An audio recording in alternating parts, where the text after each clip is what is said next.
Gravando, presidente. Muito obrigada, bom dia a todos. Hoje, dia 13, opa, já querendo mudar aí, doutora Maria Helena. 13 de junho de 2025, iniciamos a sessão da 8ª Câmara Julgadora do Tribunal de Impostos e Taxas, que está sendo gravada. Como bem lembrado, hoje é dia de São João, dia de Santo Antônio, doutora Maria Helena lembrou aqui, muito bem. Uma sexta-feira fria, mas mais animada.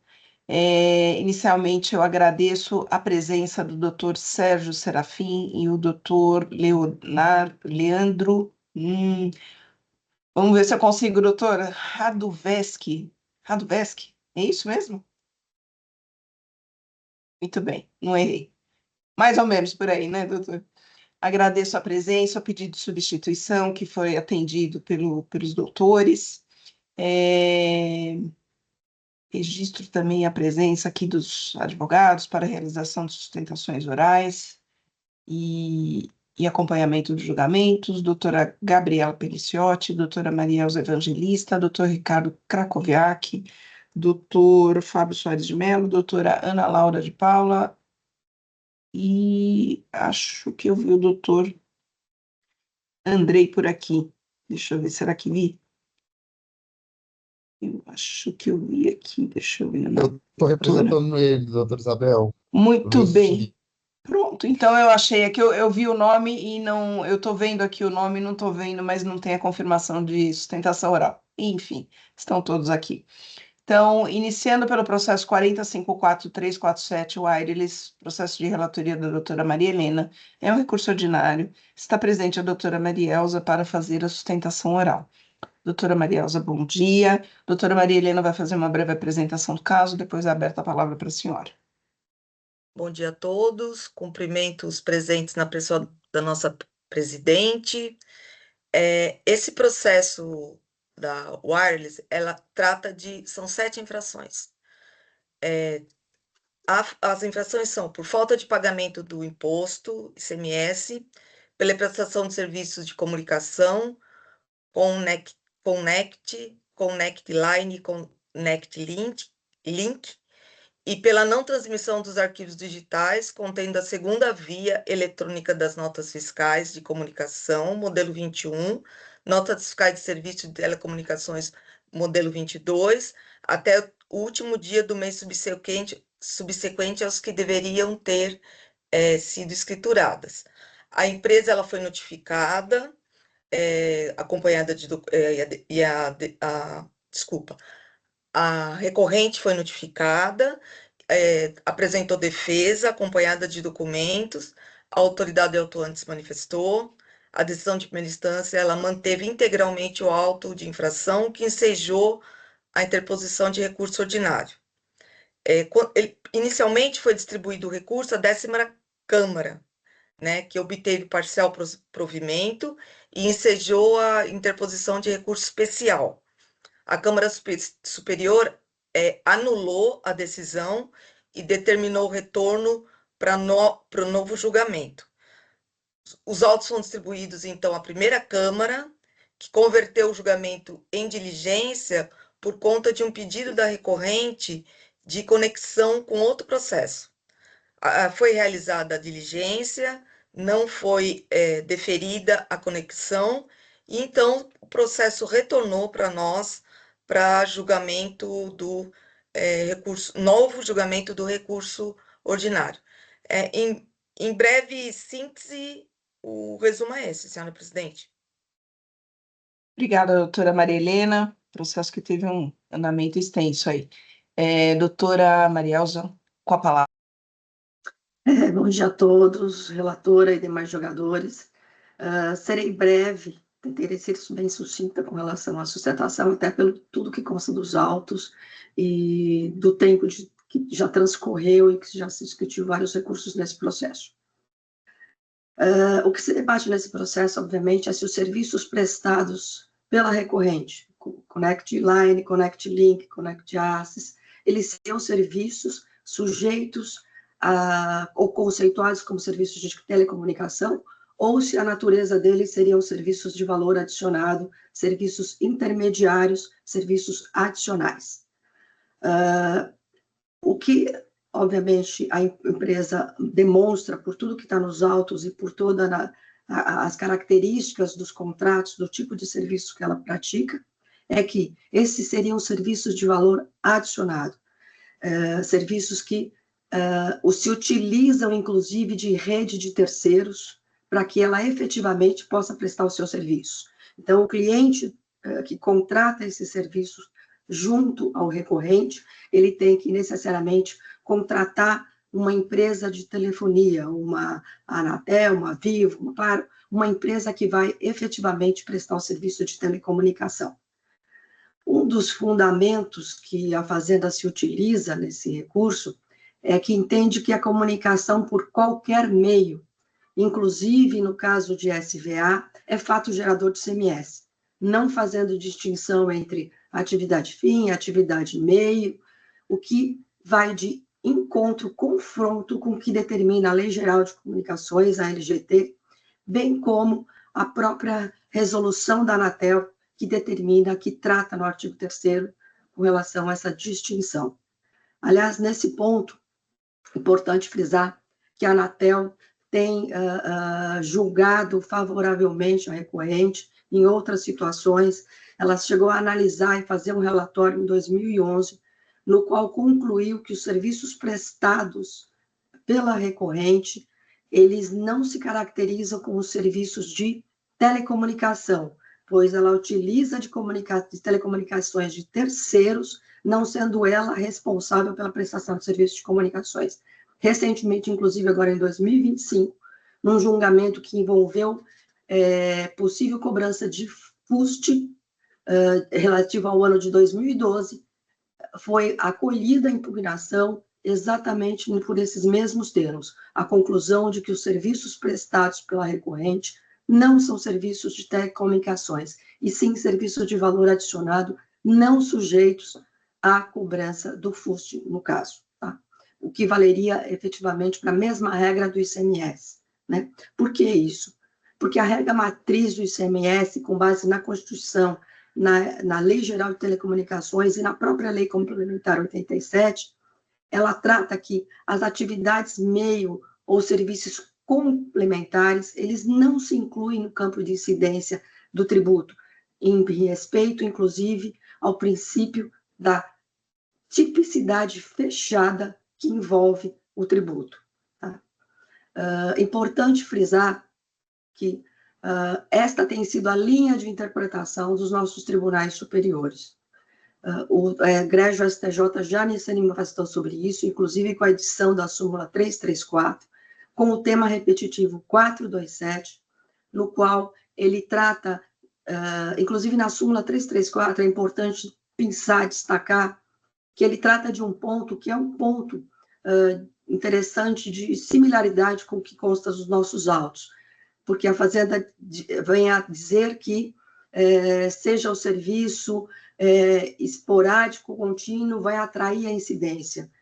E nas razões de decidir, que culminou na súmula 334, o egrégio STJ foi enfático a dizer que o ponto principal a atrair a incidência de tributo não é se o seu serviço é esporádico ou contínuo, mas se o prestador é uma empresa de telecomunicação que fornece o sinal de comunicação, e não qualquer serviço relacionado à comunicação. O egrégio STF também já se manifestou no RE 572.020, no qual ele conclui que o ICMS somente pode incidir sobre os serviços de comunicação propriamente ditos, não podendo incidir sobre atividades meio ou intermediárias, não podendo ocorrer a extensão da incidência do ICMS, pois o direito tributário consagra o princípio da tipicidade, não cabendo a ampliação dos elementos que formam o fato gerador da obrigação tributária. Essas seriam minhas breves considerações, em consideração a tudo que já consta dos autos, e que eu espero que esta Câmara Julgadora determine o cancelamento integral do auto de infração em julgamento. Muito obrigada. Obrigada, doutora. Parabenizo pela sustentação. Ai, desculpa, presidente, eu atravessei. Esse assunto realmente sempre é complexo, né? E eu prefiro ouvir a sustentação oral, presidente, e trazer numa próxima sessão em breve, né? Então, eu pediria para trazer o meu voto na próxima sessão. Claro, doutora Marina, é sempre um assunto interessante, mas é um assunto bem complexo, né? Representação, prefere aguardar o retorno, quer pedir algum esclarecimento, aproveitando a doutora, presença da patrona? Eu acho que eu vou aguardar o retorno. Eu vou aguardar o retorno. Tá certo. Então, deixa eu ver aqui, doutora. Eu vou devolver para o relator, então. Isso. Por favor.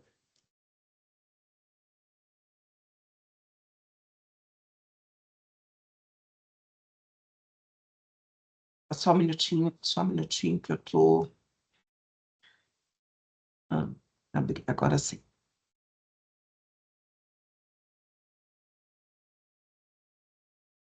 Devolvo para o relator. Então, doutora,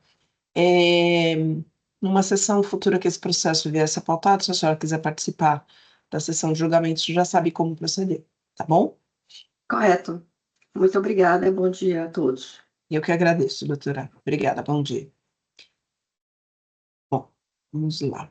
Processo devolvido. Próximo processo, 41.560, CBD, processo minha relatoria, é um recurso ordinário. Está presente a doutora Gabriela. Bom, aqui é uma acusação de creditamento indevido referente ao período de março de 2016. O fisco identificou por meio da escrituração da autuada, declaração em dias, de crédito aproveitado proveniente de um suposto ressarcimento de CMS-ST e que foi objeto de um... E esse pedido de ressarcimento ele foi indeferido.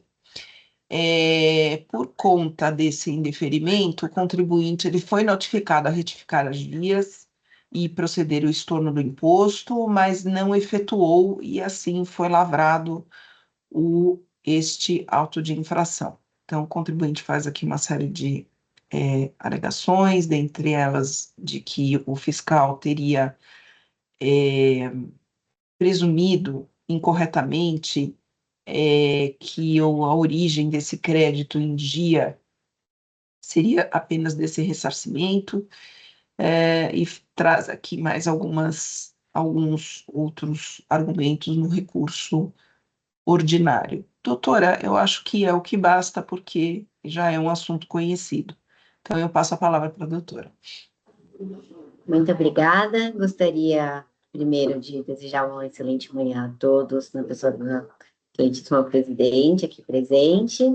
É um assunto conhecido de todos, mas essa infração ela é um pouquinho diferente e serei breve, prometo, para chamar a atenção aqui para os pontos que são importantes. Então, trata-se de uma autuação de um suposto creditamento indevido, onde demonstramos a nossa defesa administrativa e a acusação fiscal, ela presumiu incorretamente qual teria sido a origem desse crédito lançado em dia.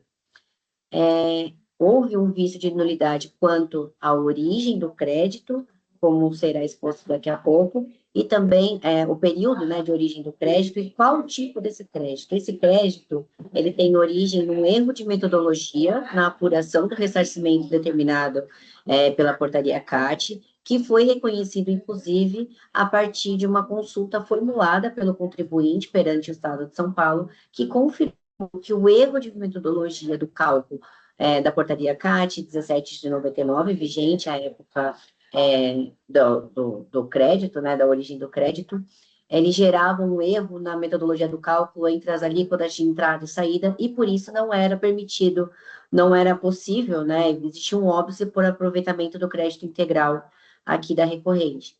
Então, na defesa administrativa, demonstramos, a partir de robusta prova documental, em especial memória de cálculo, que compõe os valores lançados nessa GIA, a indicação das operações que originaram esse crédito em questão, e apesar de ser um crédito que vinha ali do erro da metodologia do cálculo da portaria CAT 17, foram apresentados os arquivos, modelo 1 e 3, que corroboravam, né, esse crédito.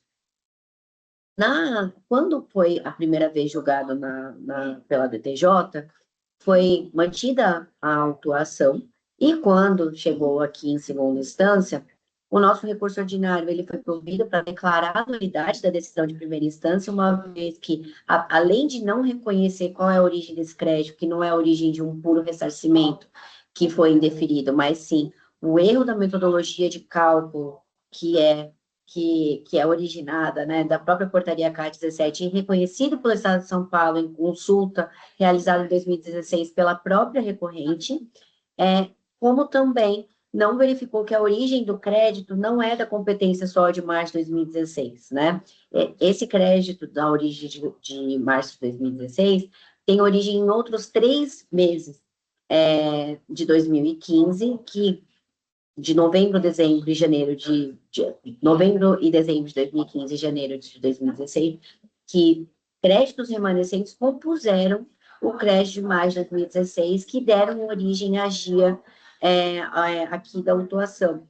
Esse crédito de maio de 2016, que compõe outros 3 créditos anteriores, né, créditos remanescentes de meses anteriores, eles somam um montante de R$ 1.826.000, que dão e sobram para o crédito lançado na GIA hora autuada.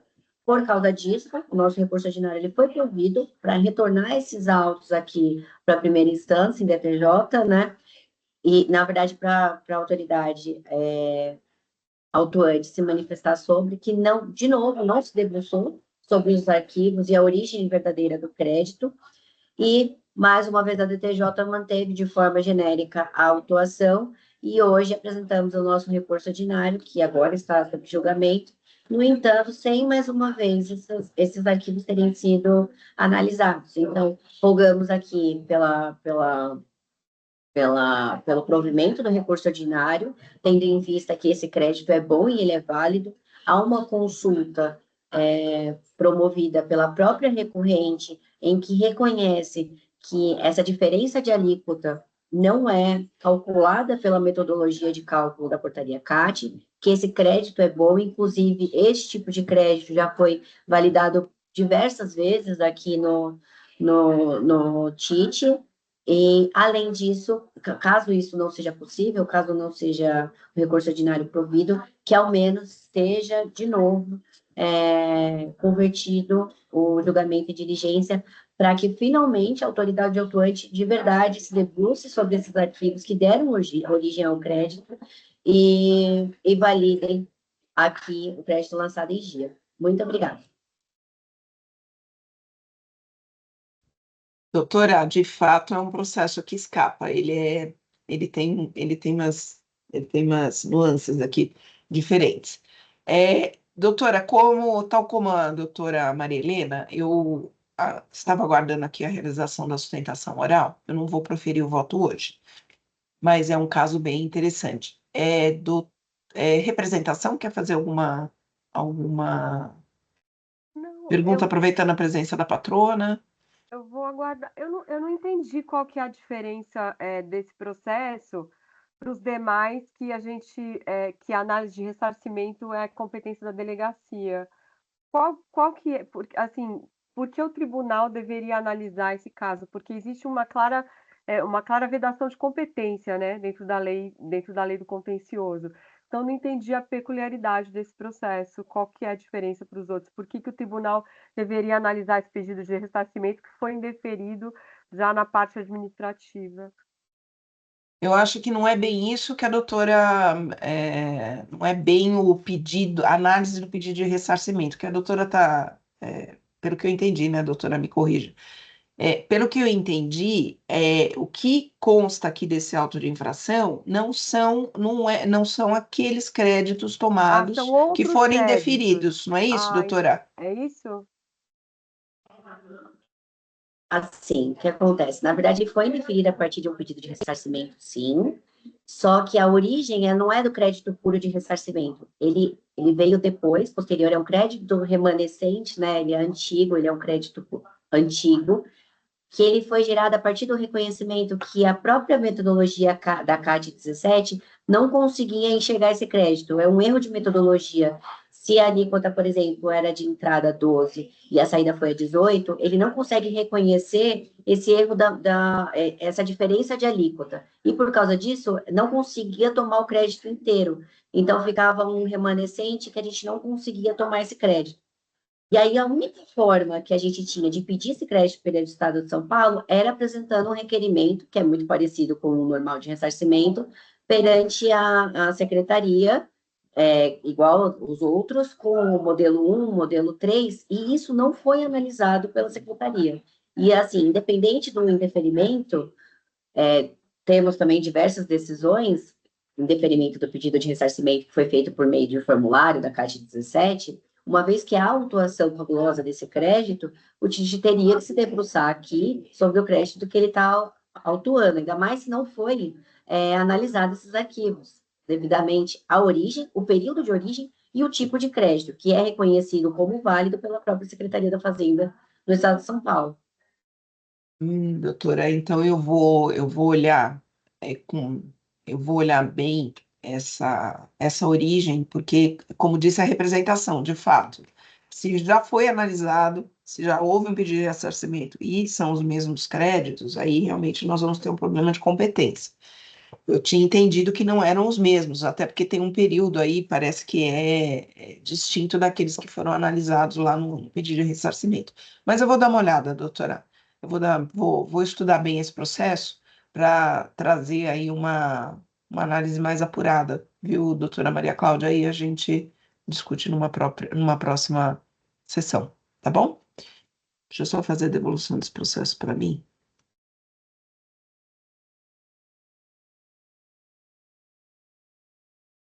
Muito bem. Devolução para o relato. Muito bem. Então, doutora Gabriela, a senhora já sabe como fazer, numa sessão futura que esse processo vier a ser pautado, quiser acompanhar, já sabe como proceder, tá bom? Com certeza. Muito obrigada. Peço licença para me retirar. Uma excelente manhã a todos. Obrigada para a doutora também. Ah. Vamos lá, o próximo processo 41.45.030, Ambev, processo de minha relatoria, está presente, perdi o doutor, onde que está o doutor aqui?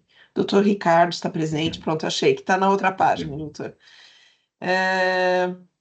Bom, aqui, só um minutinho que eu abri várias páginas aqui agora. Só um minutinho, doutor Ricardo. Claro.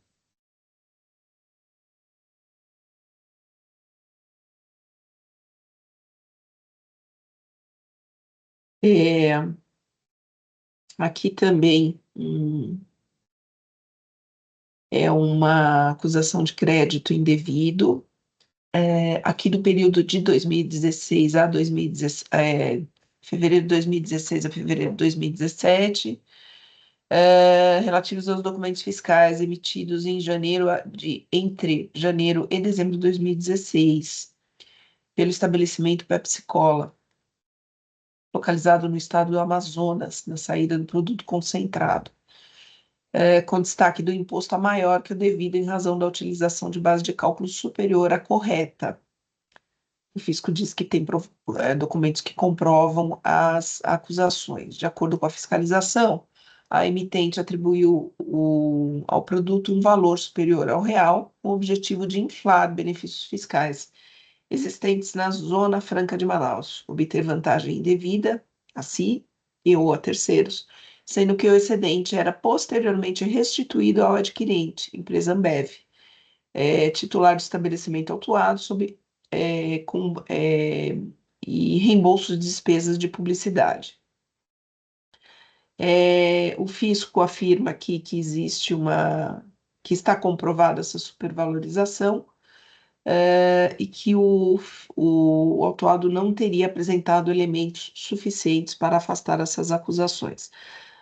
Bom, doutor Ricardo, acho que é o suficiente para entender a situação do caso. Eu passo a palavra para o senhor, então. Obrigado, senhora presidente, relatora, na pessoa de quem cumprimentei os demais juízes e dos representantes da fiscalização.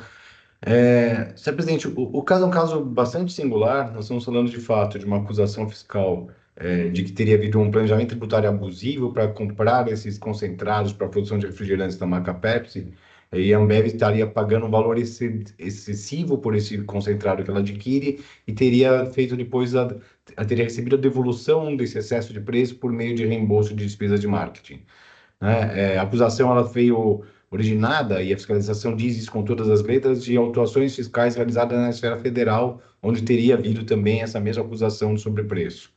E aí eu queria só fazer um parênteses importante para explicar para o senhor exatamente qual que é o escopo dessa discussão federal e como ela tem sido julgada pelo CARF na esfera federal. Na esfera federal, nós temos uma discussão totalmente distinta, que é a discussão de classificação fiscal. A fiscalização entende que esses concentrados teriam classificação fiscal que daria crédito zero de IPI, ao passo que a Ambev entende que a classificação fiscal, e a Ambev e a Pepsi entendem que a classificação fiscal é outra e por essa razão teriam direito a esse crédito. Essa discussão de classificação fiscal, na esfera federal, tem sido dado acerto à fiscalização, entendendo que o crédito seria de zero. Mas a acusação de sobrepreço, especificamente, que é a única que embasa a autuação no caso concreto, vem sendo reiteradamente afastada pelo CARF. 100% dos casos em que o CARF julgou essa acusação, ele afastou. No recurso, nós já havíamos mencionado alguns precedentes. No memorial, juntado agora recentemente aos autos, trouxemos mais um precedente de outubro de 24, que trata exatamente de acusações de aquisição pela Ambev de concentrados da Pepsi, especificamente no período autuado no caso concreto, lá que a autuação pegava janeiro de 15 a dezembro de 16, o acordo unânime para afastar a acusação de sobrepreço, dizendo que ela não tem substância, justamente porque não se provou qual seria o verdadeiro preço de mercado. Na verdade, muito do incômodo da fiscalização diz respeito à disparidade do preço, do custo de fabricação do concentrado e o preço de venda. Mas nós todos sabemos que quando você compra qualquer produto de marca, um perfume, ou no caso, um concentrado para industrialização dos refrigerantes Pepsi, onde todo o segredo industrial está exatamente no concentrado, que depois você vai simplesmente industrializar e vender o refrigerante, é evidente que o preço de aquisição desse insumo não tem relação direta com o custo de fabricação, ele tem a ver com o valor que está encerrado no segredo industrial do produto em si, né? E daí, porque o que se demonstrou no caso é, primeiro, nulidade no lançamento, porque não existe base legal para você ter um valor tributável máximo, e porque a fiscalização fala que há um excesso e há um sobrepreço, mas não fez prova alguma de qual seria o preço de mercado. Na verdade, a fiscalização ela parte da premissa de que o preço é excessivo e subtrai simplesmente todo esse valor de reembolso de despesa de marketing sem fazer qualquer tipo de pesquisa ou tentativa de avaliar qual seria o preço de mercado. E aí o que nós demonstramos é porque a fiscalização diz o seguinte, olha, é um absurdo porque as despesas de marketing elas são tão elevadas que elas consomem cerca de 90% do lucro bruto da Pepsi. Mas isso, na verdade, só comprova o direito, porque se a despesa de marketing ela consome 90% do lucro da Pepsi, então o preço pelo qual a Pepsi está vendendo concentrado é um preço razoável. Se ela vendesse por um preço abaixo disso, ela teria prejuízo. E aqui uma questão importante, no acordo comercial que é feito entre a Ambev e a Pepsi, inclusive com a PepsiCo Internacional e com a 7-Up, toda a despesa de marketing da Pepsi no Brasil, neste período, ela era feita exclusivamente pela Ambev. E isso por uma razão muito simples. A Pepsi não faz propaganda do concentrado. Só quem compra o concentrado, só quem tem a autorização para comprar esse concentrado, industrializar, envasar e vender os produtos Pepsi no Brasil é a Ambev. Quanto mais você vende o produto final da Ambev, mais a Ambev vai vender, a Pepsi vai vender o concentrado para a Ambev. E por essa razão foi feito um acordo comercial onde todas as despesas de marketing da marca Pepsi ficariam a cargo da Ambev e ela seria reembolsada pela Pepsi, né? Lembrando que esse contrato, inclusive, é um contrato que tem prazo de validade determinado. Pode ser que no futuro não seja mais a Ambev que vai estar industrializando e vendendo os produtos Pepsi. Então é mais do que natural esse reembolso. E se não houvesse esse reembolso, a Pepsi teria gasto zero de marketing no Brasil. O que não faz sentido nenhum. Nós todos vemos todos os dias na televisão, nos shoppings, material impresso, as propagandas da Pepsi. Então não é razoável imaginar que uma empresa como a Pepsi não teria gasto absolutamente nenhum de marketing. E o ponto fundamental que a fiscalização e a decisão recorrida com a máxima vênia não conseguem enfrentar é que a Ambev paga para a Pepsi o preço pelo concentrado, e ela paga essas despesas de marketing para terceiros. Ela não paga essas despesas de marketing para a Pepsi. Então, como é que você vai dizer que esse reembolso de despesa seria devolução de parte do preço? Não é devolução de parte do preço. O preço do concentrado é da Pepsi e fica com ela. A despesa de marketing que eu incorro é com terceiros e eu sou reembolsado. A fiscalização, em momento algum, questiona o fato de que essas despesas efetivamente ocorrem e são efetivamente incorridas pela Ambev, pagas para terceiros e apenas reembolsados. Então, não há como esse reembolso de despesa ser devolução de parte do preço. Isso é devolução de outros custos que eu tenho, né? E aí, inclusive, uma questão importante, no próprio contrato consta que essas despesas e gastos de marketing, eles se destinam principalmente a, e eu vou ler entre aspas, construção de imagens de marca e devem ser feitos seguindo diretrizes e procedimentos de marketing da companhia. Ou seja, todo o marketing era feito no interesse da Pepsi, segundo diretrizes da Pepsi. Apenas eles eram feitos pela Ambev e ressarcidos, né? E aqui a gente vai entrar depois, eu vou explicar um pouco cada uma delas para mostrar efetivamente por que isso faz sentido. A fiscalização traz também uma argumentação de que, a partir de 19, quando a Pepsi saiu da Zona Franca de Manaus e passou a vender esses concentrados por Santa Catarina, teria havido uma drástica redução de preço, o que provaria que, então, o preço anteriormente pago seria excessivo. Na verdade, aqui é uma questão muito simples. A Pepsi efetivamente saiu do Brasil justamente porque se cansou dessas autuações fiscais da esfera federal. Então, ao invés dela hoje gerar emprego no Brasil, industrializar, fazer todos os produtos na Zona Franca de Manaus, ela está simplesmente importando do Uruguai os concentrados prontos e vendendo no Brasil. O Brasil perdeu a capacidade instalada, fabril da Pepsi, perdeu toda essa geração de empregos, justamente por conta dessas autuações, e é natural que houve uma queda de custo. Porque se eles estão importando isso direto do Uruguai, que tem uma série de vantagens e tem acordo comercial, inclusive tratado de dupla tributação com o Brasil, e por meio do porto de Itajaí e Santa Catarina, que também tem outros benefícios, ela deixou de ter todo aquele custo extra que ela tinha na Zona Franca de Manaus, que só fazia sentido por conta dos incentivos fiscais federais na Zona Franca de Manaus, e passa a ter um custo mais barato. Mas isso não corrobora de modo algum a questão do prazo, do preço praticado no passado. Quanto às despesas, doutor Isabel e demais juízes, quando a gente vai avaliar o tipo de despesa reembolsada, isso está comprovado nos autos, eu tenho despesas com canais de televisão, eu tenho despesas de marketing primário, e aí foi juntado um contrato de patrocínio entre a Ambev e o Instituto Península para patrocínio da marca Gatorade. Então, eu estou promovendo a marca Gatorade, que é uma marca da Pepsi, não é uma marca da Ambev, e por isso eu sou ressarcido por isso. Na despesa de merchandising, eu tenho racks para exposição de produtos Pepsi exclusivamente, aquelas geladeiras e racks todas com adesivadas Pepsi, por isso eu sou ressarcido pela Pepsi. Eu tenho reembolso de post-mix, que aí são os post-mix são aqueles pontos onde a gente pega o refrigerante, às vezes no caixa, e aí o reembolso ele é feito por rateio, quantidade de bocas, produtos Pepsi, quantidade de bocas, produtos Ambev. E aquilo que é produto Pepsi, eu sou reembolsado. Em food service, eu tenho contrato, isso foi juntado aos autos, por exemplo, contrato entre a Ambev e a rede UCI de cinemas, para que aquela rede de cinemas venda exclusivamente produtos Ambev e Pepsi. E aí, exatamente, proporcionalmente à parte de produtos Pepsi, eu sou reembolsado pela Pepsi. Então, refrigeradores, eu tenho a questão de acordos comerciais com descontos exclusivamente em produtos Pepsi. Tudo isso só corrobora exatamente o que está sendo dito. Ou seja, eu pago o preço pelo concentrado e, além disso, eu arco com uma série de despesas de marketing que é inteligente, porque eu tenho um ganho de escala, eu consigo negociar melhor e tenho um ganho de escala. Eu tenho despesa de marketing tanto para produtos Ambev como para produtos Pepsi e sou ressarcido pela Pepsi com esses meus gastos de marketing que são feitos no seu interesse, né? O que a fiscalização tenta também fazer, ela tenta fazer uma comparação, dizer que o preço que a Ambev paga para a Pepsi é muito mais caro que o preço praticado pela Pepsi quando ela exporta os seus produtos para outras unidades da própria Pepsi. E aí volta aquilo que nós falamos desde o início. A Ambev e a Pepsi são empresas independentes, inclusive a relação comercial que existe entre elas não caracteriza a interdependência, isso já foi decidido pelo CARF para a esfera federal, que se aplica igualzinho aqui na esfera estadual. Agora, se nós estamos falando de empresas totalmente independentes, a Ambev, evidentemente, não tem controle nenhum sobre o preço praticado pela Pepsi quando ela exporta para outras empresas do próprio grupo Pepsi lá no exterior. Alguma razão a Pepsi tem quando ela vende para ela própria por preço menor do que quando ela vende para um terceiro. Mas quando ela está vendendo para a Ambev, o produto que tem todo o segredo, ela vende mais caro. Isso é natural.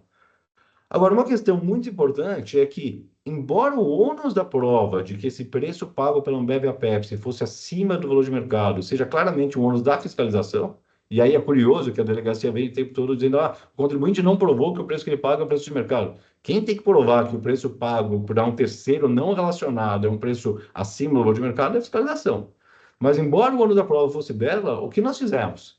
Nós pegamos e solicitamos a Deloitte que apurasse, seguindo as regras de preço de transferência, que eu sei que é uma legislação federal, não se está aqui pretendendo aplicar a legislação federal ao estadual, mas simplesmente mostrando, já que a fiscalização fez um arbitramento, que esse preço pago é um preço de mercado. A legislação de preço de transferência na esfera federal, o objetivo dela é exatamente constatar se o preço pago, quando eu faço uma importação de um insumo de uma empresa ligada no exterior, se esse preço é razoável, seria um preço at arm's length, como se diz, é um preço de mercado, seguindo inclusive regras internacionais. E aí a legislação federal diz o seguinte: olha, você tem 3 critérios para apurar esse preço para saber se isso é preço de mercado. Se você pagar mais caro do que esse preço, eu vou não aceitar a dedutibilidade dessa despesa. E a Deloitte fez o cálculo com base no método PRL, que é preço de revenda menos a margem de lucro, seguindo exatamente o critério federal, e chegou à conclusão que 100% do preço pago, se eu estivesse comprando de uma empresa ligada no exterior, seria dedutível para efeito de imposto de renda, porque é preço de mercado. Quando mais, quando eu estou comprando de uma empresa não ligada, a qual sequer se aplica esse limite. E aí vem a esse respeito à fiscalização, a decisão recorrida, e ela faz basicamente 3 críticas. O primeiro, ela diz: olha, não se aplica a legislação federal, e a legislação estadual tem uma série de critérios para apurar preço de venda, mas o fato é que a fiscalização não apurou critério algum.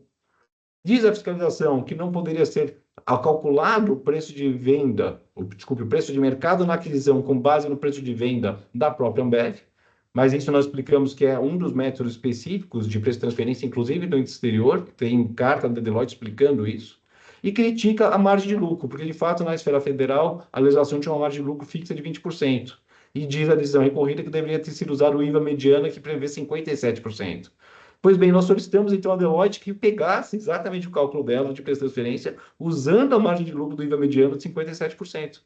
E a conclusão da Deloitte é que você teria, em todo o período autuado, um sobrepreço, um valor pago acima do que seria preço de mercado, mesmo com o IVA mediano de 57%, de apenas 0,41% do total que foi pago à Pepsi. Então, isso tudo para dizer que, embora fosse o ônus da fiscalização a prova de que eu fiz um pagamento de preço acima do valor de mercado, a fiscalização não fez isso, ela simplesmente parte da premissa que o reembolso de despesas de marketing seria devolução de preço, quando não tem como ser, porque eu paguei o preço cheio mais as despesas de marketing a terceiros. E nós fizemos, ao contrário, a prova de que isso efetivamente está dentro dos conselhos de mercado. Então, senhor presidente, assim, quanto ao mérito, era isso que eu tinha a trazer para os senhores. Tem aqui uma série de argumentos subsidiários conhecidos da turma, então nós temos uma questão de decadência parcial. Eu sei que nós estamos falando de glosa de crédito, mas é uma glosa de crédito na qual resultou saldo devedor de imposto com exigência de imposto, e nós provamos que em todo esse período houve pagamento de ICMS, e aí aplica-se a jurisprudência pacífica do STJ, da primeira sessão. Então não é exatamente a questão da súmula 9, que no meu entendimento não se aplica ao caso. Nós temos aqui excesso de multa e juros, a questão da atualização da base de cálculo da multa, matéria conhecida. Súmula 10, porque neste caso ainda está exigindo juros acima da taxa Selic. E há uma questão pontual só com relação ao termo inicial dos juros de mora, porque a fiscalização considerou como termo inicial do juros de mora o próprio mês de competência. Quando claramente, se eu paguei menos ICM, eu paguei menos ICM no mês seguinte, na data de vencimento, e a partir de então só que poderia ser exigido o juros de mora. São essas considerações, presidente. Agradeço aí a atenção e fico à disposição para qualquer esclarecimento. Doutor Ricardo, cumprimento pela sustentação oral. Doutora Maria Helena, nós escolhemos os processos a dedo hoje, né? Nem me fale. Só bucha. Doutor Ricardo, tal como do processo anterior, eu queria ouvir a sustentação oral, porque é um processo que ele tem muitos detalhes. O senhor está falando aqui, eu tenho a impressão que eu já participei de um julgamento, de um processo com uma matéria muito semelhante. Eu vou ter que buscar aí nos meus arquivos para ver se de fato é a mesma matéria. Então, eu não vou apresentar o voto hoje. Mas antes disso, como é extremamente complexo esse processo, representação, aproveitando a presença do patrono, quer fazer algum questionamento? Aguardo o retorno. Eu achei parabenizo, patrona, achei muito boa a sua exposição. A questão, acho que aqui principal da fiscalização é justificar justamente o que o doutor ressaltou dessa diferença aí de 2018 para 2019, né? Isso a fiscalização frisou bem, que coincidiu aí com o fim esse benefício concedido. Aí o doutor explicou que a Pepsi passou a importar esse insumo, certo? Isso está nos autos porque eu não encontrei. Então, assim, porque eu acho que essa justificativa é a principal, é o cerne da questão aí, né? Por que que caiu de uma forma absurda, foi muito brusco, né? E caiu muito. E a fiscalização demonstra isso em vários momentos do processo. Então, assim, eu acho que essa justificativa ela é bem importante até para o próprio entendimento da doutora Isabel e para o proferimento do seu voto. Então, eu queria saber se isso está nos autos, porque eu não localizei essa explicação que seria por isso o motivo dessa queda. Não que eu estou aceitando, entendeu? Mas assim, apenas eu queria saber se isso se encontra registrado. Eu não tenho, eu acho que isso constou, na esfera federal, isso constava do próprio termo de verificação fiscal, que com a saída da Pepsi da Zona Franca, que isso foi amplamente noticiado na imprensa quando a Pepsi Não, saiu mas do no Brasil. processo aqui, no TIC, Eu vou vocês encaixaram verificar. isso na defesa, em algum lugar? Porque eu acredito que isso seja o principal elemento de alegação da empresa, porque o que a fiscaliza, assim, existem vários pontos nesse processo, é muito complexo, de fato, mas eu acho que explicar por que aconteceu essa queda, né, é o principal. Então, se pudesse verificar, né, e ver, porque eu não encontrei. Está Então, aqui, doutora Maria Cláudia, isso está nos próprios autos, como eu lhe dizia, está na página 14 do tá. relato circunstanciado. Eu leio aqui para facilitar, ela diz aqui, até 28 Tudo de 11 bem. de 18, o produto foi fornecido a São Paulo pela unidade de Manaus da Pepsi. 2 dias depois, a Pepsi realizou o cadastro de uma nova unidade produtiva em Itajaí, que em 2019 passou a fornecer o concentrado. E aí vem enquanto prossegue. Segundo explicado nas demonstrações financeiras de 19, a Pepsi deixou de fabricar concentrados no Brasil e passou na nova unidade de Itajaí a importar o produto. Isso é fato incontroverso da própria acusação fiscal. Sim, tá escrito aí, mas não tá escrito que é por causa disso que vocês, assim, que essa é a justificativa que está sendo utilizada pela autuada para essa queda. É isso que eu quis dizer, entendeu? Doutora Maria Cláudia, veja, nós estamos falando de uma autoinflação de 2016. Eu estou Sim, só. não, A entendo, acusação é de que claro. hobve um excesso de preço que nós provamos. Olha, não tem Não, prova tudo sobre bem, preço e só para pelo contrário, esclarecer. exato. Tá, só para Mas é esclarecer. natural. No momento que eu não tenho todo o custo de produzir na Zona Franca de Manaus, os produtos Tá, caem. É tudo isso. bem. Não, Bom, só para esclarecer. Eu vou aguardar o retorno agora. eu fiz uma série de anotações aqui, aliás, desde o processo passado estou fazendo anotações. Doutor Sérgio, deixa eu ver, cadê o doutor?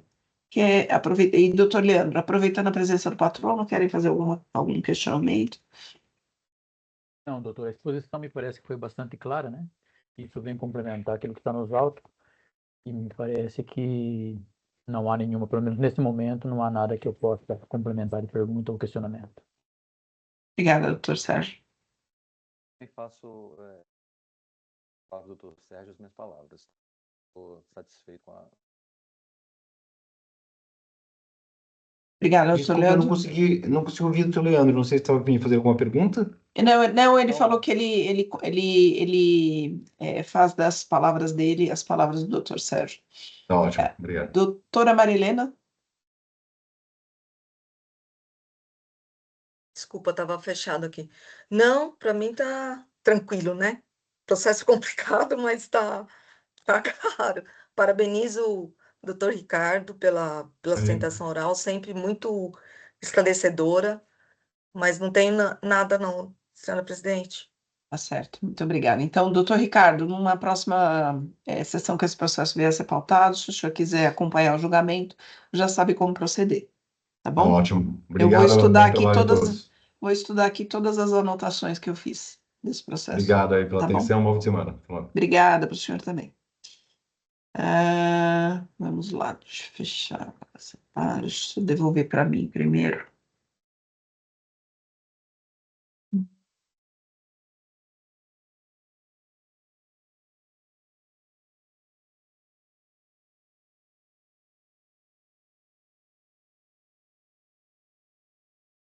Então, vamos lá. O próximo processo, então, é o 41.51.974, claro, processo de relatoria da doutora Maria Helena, um recurso ordinário. O doutor Fábio está presente e pediu, doutora Maria Helena, para fazer aqui alguns apontamentos. Então, doutor Fábio, a doutora Maria Helena vai fazer uma breve apresentação do caso, depois é aberta a palavra para o senhor, tá bom? Bom, vamos lá. Esse processo, ele já teve a sustentação oral, o que que se está se discutindo aqui? A decisão de primeira instância, ela manteve o auto de infração, o qual impõe a recorrente infrações relativas à falta de pagamento de ICMS no período de janeiro a março de 2018, por emissão de notas fiscais de serviços de comunicações, com erro de determinação da base de cálculo do imposto, relativos aos descontos condicionais. Então, os serviços são descontos de TV por assinatura, desconto claro pós-giga, desconto claro max 2 GB. Então, a discussão, basicamente, é se trata de desconto condicionado ou não condicionado, né? A empresa apresentou defesa, a autoridade fiscal apresentou manifestação fiscal. Como dito, a decisão de primeira instância manteve integralmente o auto de infração, foram apresentadas contrarrazões, aí foram distribuídos.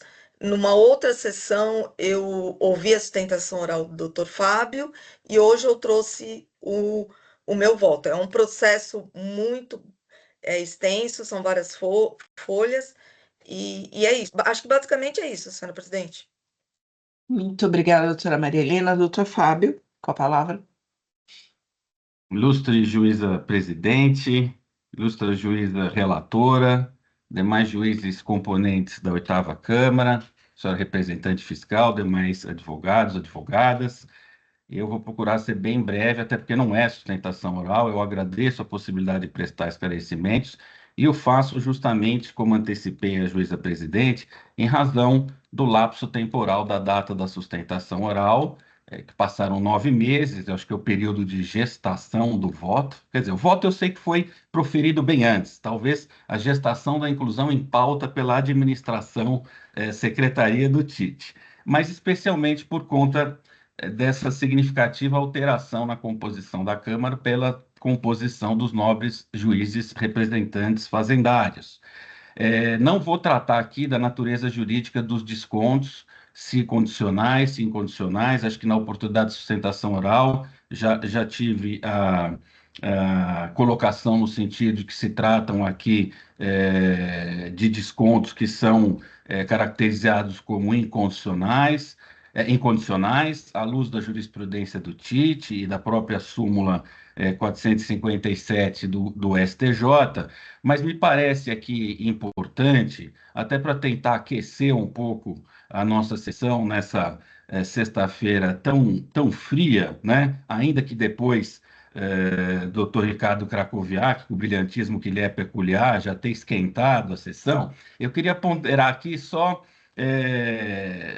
alguns aspectos básicos de natureza operacional, em que pese, obviamente, a argumentação jurídica principal, no entender da recorrente, já ser suficiente ao provimento do recurso ordinário para determinar o cancelamento da autuação. Mas não me parece ser nenhum absurdo, ou até, eu enfatizo, até uma eventual conversão do julgamento em diligência, para verificar justamente a materialidade dos itens que foram objeto de questionamento, como também a liquidez e certeza na sua Constituição. A liquidez e certeza na sua Constituição se daria, na Constituição do Crédito Tributário, se daria por duas maneiras. Primeiro, porque, entendendo pela manutenção da autuação, naquilo que diz respeito aos descontos de TV por assinatura, foi inobservada a aplicação da redução da base de cálculo na autuação do ICMS por força do artigo 18, inciso 4, anexo 2 do regulamento. Isso não é um fato novo, não é uma nova alegação, mas isso não foi abordado. Então, na remota possibilidade de manutenção do auto, me parece que antes uma diligência para se alterar a base de cálculo para a alíquota de 12% no caso das operações de TV por assinatura, por força desse dispositivo do anexo do regulamento, isso se faria imperioso. Mas tão imperiosa seria a conversão do julgamento em diligência para verificar o seguinte, que uma série de rubricas que foram consideradas como descontos condicionais sequer se tratam de descontos, né? Tivemos a oportunidade de mencionar os memoriais, é só isso que eu gostaria de reiterar aqui, que, por exemplo, lá no convênio 115 de 2003, o fisco estadual ele adotou todos, ele pensou todos os itens negativos e classificou como descontos condicionais. Mas há situações que sequer se tratam de descontos. Isso sem falar do que seria o desconto condicional. Uma delas é a questão da rubrica débito automático, né? Que apresenta um requisito único. Basta o cliente, o usuário da recorrente, optar por fazer o pagamento via débito automático, que ele é, então, beneficiado por um desconto. Na verdade, não por um desconto, mas esse é o único requisito que faz com que ele tenha esse cadastro para autorização do pagamento via débito automático, ele não está vinculado a nenhuma fidelização e a nenhuma permanência mínima, e teria um item não como desconto, mas como redução, né? A interrupção de sinal é uma outra rubrica que foi considerada também como desconto, mas não se trata de desconto. É uma mera correção de faturamento causado por um erro técnico de queda de sinal. É uma espécie de ressarcimento do valor de forma proporcional à interrupção do sinal. Eu não estou concedendo um desconto, é como se eu fizesse uma redução do valor do preço por intermédio de um ressarcimento, mas que não se trata de desconto, né? E no caso da TV por assinatura, é uma mera questão de parametrização do sistema. O usuário, o cliente, ele tem um plano e ele faz uma migração para um outro plano. Verifica-se a proporcionalidade do preço desse serviço e se faz, então, um ajuste em razão dessa modificação.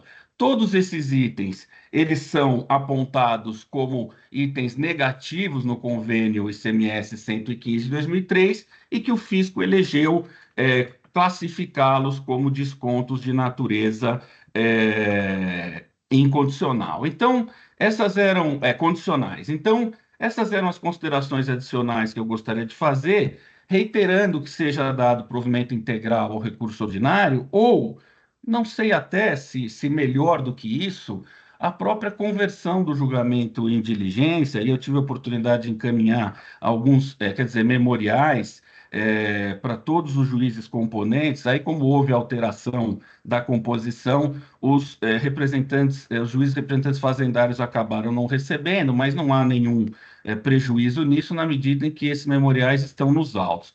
Então, eu agradeço imensamente a oportunidade, a deferência, a possibilidade, dentro de um princípio aí do formalismo moderado, a liberdade que nós temos para poder justamente buscar ampla defesa, a verdade material, por meio dessa prestação de esclarecimentos. Acho que vossas senhorias viram que existem advogados mais combativos, mais detalhados, e eu talvez não seja o mais crica, o mais exigente. Acho que isso tem ficado claro recentemente nas sessões, mas é o meu dever de ofício. Eu agradeço imensamente a oportunidade e permaneço aqui à disposição para outros esclarecimentos, caso vossas senhorias entendem necessários. Muito obrigado.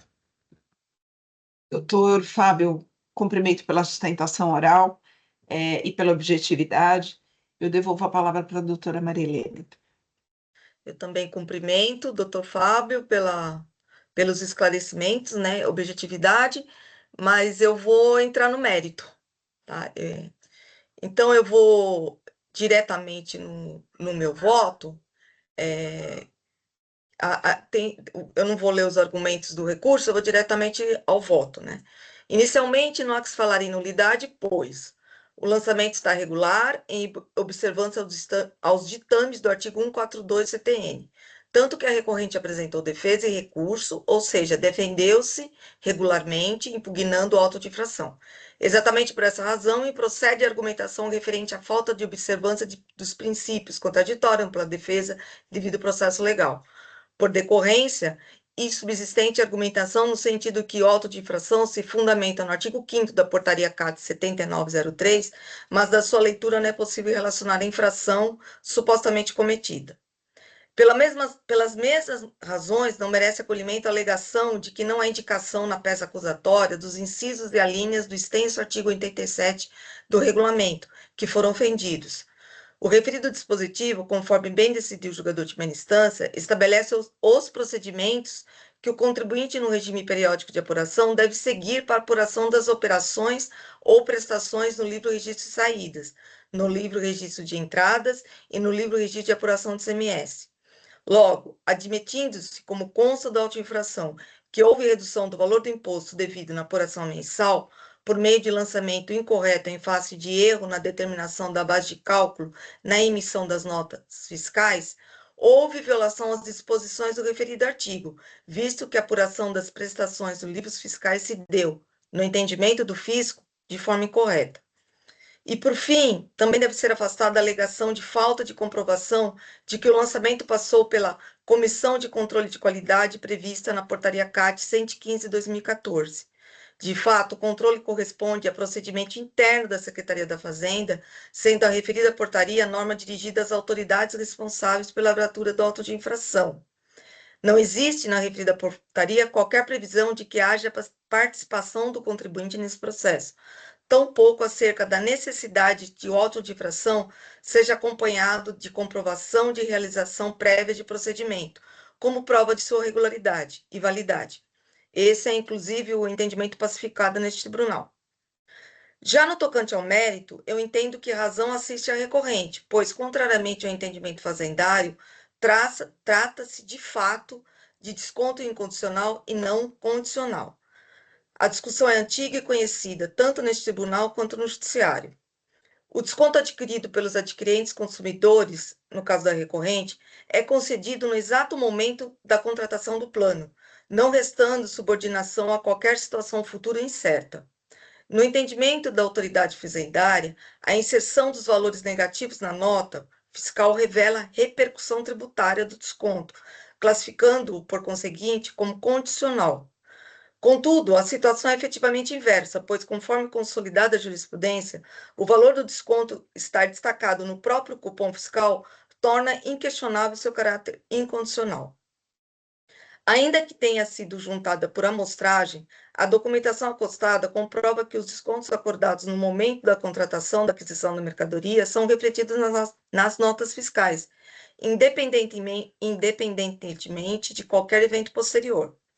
É sabido que nas operações objeto de discussão nos presentes autos, os descontos concedidos aos clientes da recorrente nunca são devolvidos ou restituídos, independente de qualquer evento futuro. Ademais, as cláusulas decorrentes de eventual descumprimento contratual não podem ser caracterizadas como condicionantes por preverem penalidade para inadimplemento de negócio jurídico. Conforme bem pontuado pela recorrente, a adesão ao plano de serviços por período mínimo é feita com a ciência de que o inadimplemento, rescisão antes do fim do contrato, sujeita o contratante a penalidades pecuniárias, as quais não se confunde com o desconto previamente concedido na aquisição da mercadoria. Assim, o cliente da recorrente e demais operadoras que realizam a mesma atividade usufrui do benefício, ou desconto, de imediato, e tem a faculdade de rescindir o contrato de telecomunicação a qualquer tempo. Todavia, se não for observado o prazo mínimo e o contrato for rescindido sem justo motivo, esse cliente deverá arcar com o pagamento de determinada quantia a título de multa, não desconto. Não há, portanto, vínculo entre o valor do desconto concedido, já na adesão, e a multa fixada por extinção prematura do plano de serviços de telecomunicação, inclusive em vista de que, se não houver a rescisão antecipada, o desconto será concedido e fruído de qualquer forma, como dito de imediato. Também deve ser ressaltado que a operação é reconhecida pela própria Anatel, conforme se depreende do artigo 57 da Resolução número 632/2014, que dispõe sobre a possibilidade da prestadora oferecer benefícios ao consumidor e, em contrapartida, exigir que permaneça vinculado ao contrato de prestação de serviço por um prazo mínimo. A propósito, em relação aos serviços de prestados pela recorrente, oportuna transcrição de trecho elucidativo que está na defesa. O serviço de TV por assinatura é serviço de telecomunicações destinado à distribuição de conteúdos audiovisuais ou vídeos ao cliente do contribuinte, por meios físicos. Já as ofertas Claro Pós-Giga e Claro Max são planos com variações de megas de serviço de dados e quantidade de minutos para ligações. Os descontos concedidos quando da contratação desses serviços são praticados correntemente no mercado e não se sujeitam a eventos futuros e incertos, justamente porque são efetivados no momento da contraprestação, isto é, o cliente paga o montante contratado diminuído do desconto concedido. Assim, analisando o acervo prebatório, especialmente os contratos firmados pela recorrente e demais documentos, notas fiscais, planilhas, etc., acostados aos autos, depreende-se que os descontos são concedidos independentemente da ocorrência de qualquer condição posterior e não depende de qualquer evento posterior à emissão da nota fiscal ou da fatura de serviço. Ao meu ver, restou comprovado que o desconto concedido pela recorrente independe de qualquer termo futuro, visto que é mantido enquanto durar o vínculo contratual entre a recorrente e seus clientes, sem qualquer ajuste posterior no momento da cobrança. Logo, repita-se, conforme demonstrado por questões comerciais, os contratos firmados entre a recorrente e seus clientes exigem fidelidade e, na hipótese de rescisão prematura, é realizada a cobrança de multa indenizatória. Portanto, será mantido independentemente de qualquer condição enquanto perdurar a contratação. O argumento fiscal, no sentido que os descontos concedidos seriam condicionados, uma vez que se encontram vinculados ao cumprimento do contrato, no caso, a manutenção do consumo de minutos mensal mínimo de serviço contratado, efetivamente não se sustenta, pois frises decorre de obrigação contratual, de condições previamente estabelecidas, cujo descumprimento é passível de punição pela multa indenizatória, ou seja, a concessão do desconto não constitui evento futuro ou incerto. As condições contratuais, portanto, já de início, são conhecidas pelas partes, recorrente e seus clientes, na celebração do pacto, não dependendo de qualquer evento futuro, característica própria de um desconto incondicional nos termos da legislação em vigor. E aí eu destaco um trecho de um voto do ministro Marco Aurélio, que ele fala exatamente, ele destaca a distinção entre desconto incondicional e aquele sob condição, que eu não vou ler, mas ele fala exatamente isso, que eventos futuros incertos, as condições referem sempre a um comportamento do cliente após a venda e a emissão do documento contábil, que não é o caso, que esse comportamento é feito antes da contratação. E esse é exatamente o caso da recorrente. Eu também, nesse ponto, eu me refiro à súmula, né, do STJ, né, que no sentido que os descontos incondicionais nas operações mercantis não se incluem na base de cálculo do ICMS, isso já está pacificado, a súmula 457. Assim, em função de todo o acervo probatório e de todo o exposto, eu voto pelo conhecimento integral e provimento do recurso ordinário para o fim de reformar a decisão de primeira instância e cancelar o auto de infração. Esse é o meu voto, senhora presidente. Doutora Maria Helena, cumprimento pelo voto. Essas discussões são sempre processos complexos também. Mas antes de passar a palavra aos demais, representação. Cumprimento a doutora Maria Helena pelo voto e ao patrono pelos esclarecimentos, mas a representação possui um entendimento divergente, né? Eu gostaria de pedir vista. Perfeito. Doutor Sérgio, doutor Leandro, algum comentário? aguardam retorno? Não, nesse momento não, doutora Isabel, nesse momento não. Também Obrigado. vou aguardar o retorno. Obrigada. Então, vista concedida para a representação. Doutor Fábio, quando esse processo retornar, se o senhor quiser acompanhar o julgamento, já sabe como proceder. Há algum prazo, senhora presidente, para o retorno, para a apresentação do voto de vista? A representação tem 15 dias, Tá. então nós temos, eu acredito, 20, doutor, agora talvez... 20, Ah, agora 20, 20, mudou. É, 20, são 20. 20. Ah, tá bom. Então, Tá bom. doutor, acho que vai já quase chegar no recesso. Nós teremos um recesso, né? Então, eu acredito aí que, doutora Maria Helena, vamos tentar aí pautar para agosto. Não, então, esse processo, até me desculpo pela demora, mas é uma discussão, né, que requer análise. E eu já votei em outros os processos, e a minha demora foi por conta do acervo probatório, né? Porque a gente tem que analisar se a parte ela prova ou não, se é condicional ou não.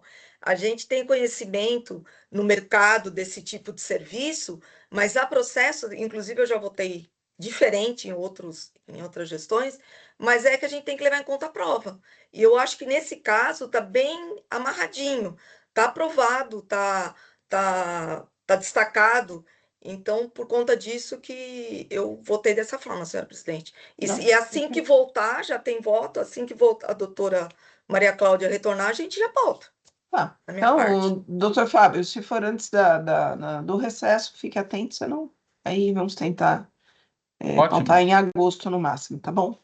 Perfeitamente. Eu agradeço muito a oportunidade. Desejo uma excelente sessão aí, um bom final de semana a todos. Obrigada, doutor Obrigada. Fábio, para o senhor também. Então, vista concedida, encerramento, muito bem. Agora vamos para o processo 41.46.894, CEFRE Logística, processo de minha relatoria, um recurso ordinário, já foi feita a sustentação oral nesse processo e o voto está disponível. Deixa eu só abrir aqui. Onde ele está?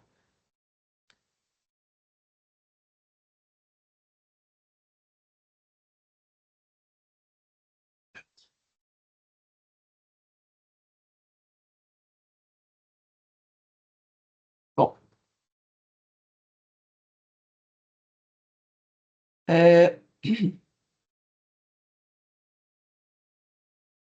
Aqui, a autuação é de recebimento, estocagem de mercadoria desacompanhada de documentos hábeis, documentos que foram desclassificados, supostamente emitidos pela empresa Brokers Alimentos, que foi alvo de apurações da fiscalização, que constataram a inexistência do estabelecimento.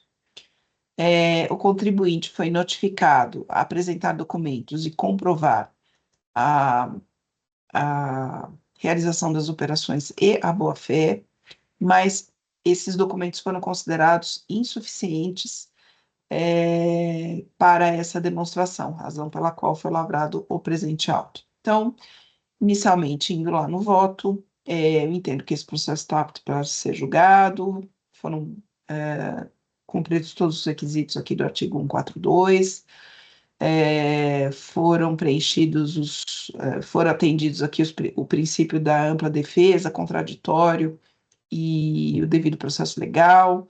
Os interessados tiveram oportunidade de se manifestar nos autos durante toda a instrução processual.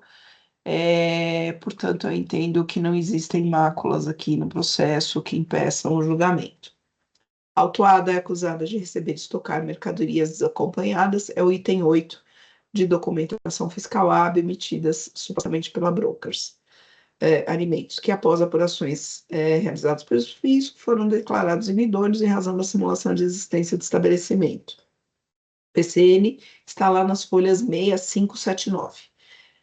O imposto é exigido por solidariedade nos termos do artigo 9º da Lei 6374. A recorrente informa que, dentre outras atividades, realiza armazenagem frigorificada, que possui diversos clientes que produzem ou comercializam mercadorias que precisam ser mantidas em baixas temperaturas, que teve a Brokers como cliente no período de junho de 2016 a julho de 2018. Informa que atuou como uma mera prestadora de serviços, que agiu de boa-fé, que o Ministério Público do Rio de Janeiro deflagrou a operação Cadeia Alimentar, que reuniu indício que a referida empresa Brokers fazia parte de um esquema fraudulento para não pagar ICMS, que fazia parte do grupo Golden Foods. O referido grupo atuava especificamente com produtos congelados, como batatas, mandiocas, polenta, carnes, pescados, vegetais e outros. Afirma que se trata de informação pública, conforme consulta ao Tribunal de Justiça do Rio de Janeiro. Ela menciona que é ação penal, em trâmite perante a 35ª Vara Criminal da Comarca do Rio de Janeiro. Alega que jamais foi indiciado ou intimado a prestar quaisquer informações em relação aos delitos praticados pela referida empresa, portanto, inexistindo qualquer indício de participação em atos fraudulentos, não pode responder por atos praticados pela empresa Brokers, e que sequer foram reconhecidos os créditos de ICMS em relação às notas fiscais emitidas pela referida empresa. Invoca precedentes do STJ em seu favor, que tratam da responsabilização de terceiros de boa-fé por ato praticado pela empresa posteriormente declarada inidônea. A recorrente alega que não restou evidenciado conluio, que foi demonstrada a boa-fé e que o que justifica o cancelamento do AIM. A recorrente confirma que foi formalizado um contrato de prestação de serviços de armazenagem frigorificada. Esse documento está lá nas folhas 1108, em 2015, mas que a fiscalização alega invalidade do referido instrumento em razão da ausência de informação do responsável pela assinatura. A recorrente chama a atenção que o referido instrumento, além de firma reconhecida pelo 7º Tabelionato de Registro Civil de Pessoas Naturais e Notas da Cidade Nova, Rio de Janeiro, do sócio da empresa Brokers, senhor Renan, o que, em tese, afasta a alegação do fisco quanto a eventual mácula no referido instrumento contratual. Acho que faltou um consta aqui. Consta. A recorrente alega que a empresa Brokers foi originalmente constituída no estado do Paraná e, em consulta ao Tribunal de Justiça daquele estado, a Fazenda Estadual ajuizou uma ação de execução fiscal contra a referida empresa, processo número tal, que foi juntado, onde foi juntado o contrato social acostados nesses autos para fins de comparação das assinaturas. A autuada fez a mesma comparação com o documento obtido nos autos da ação penal ajuizada pelo Ministério Público do Rio de Janeiro. Consta lá das folhas 1574. Com tais considerações, a recorrente insiste que não se pode alegar mácula no instrumento contratual apresentado. Em seguida,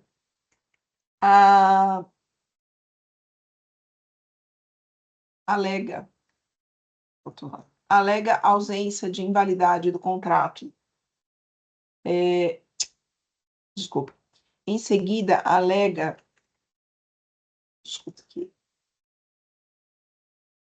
que a menção à invalidade do contrato de prestação de serviço formalizado com a empresa Brokers, autuada,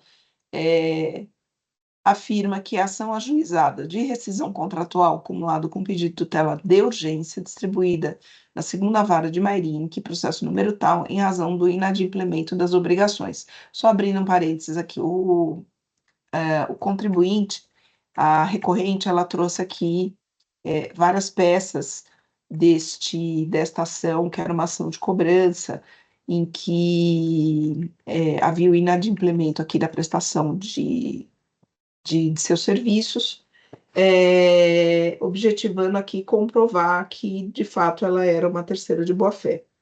Então, Na referida ação, foi requerida tutela de urgência para a venda extrajudicial dos produtos da Brokers armazenados no estabelecimento da autuada, em razão da alta probabilidade de perecimento dos produtos duráveis.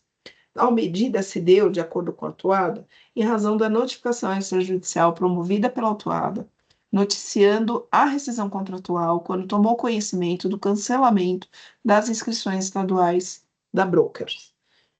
De acordo com o autuado, o Poder Judiciário autorizou a venda das mercadorias, consignou em juízo o valor obtido. Tanto foi reconhecida a validade do contrato formalizado entre a autuada e a Brokers, que o Poder Judiciário determinou a Brokers a reparação do prejuízo, o que foi objeto de acordo judicial. Após uma longa explanação acerca de validade do contrato de prestação de serviços, a recorrente segue afirmando que o transporte das mercadorias era realizado pela Brokers, não sendo sua atribuição fiscalizar a referida empresa. Afirma que o único manuseio das mercadorias seria a acomodação dos armazéns destinados a produtos congelados e secos, ou seja, manuseio, palavras da autuada, manuseio da entrada, saída, transferência, separação de mercadorias, além de recuperação de frio e congelamento e outros serviços circunstanciais, coleta de amostras, poletização, etc.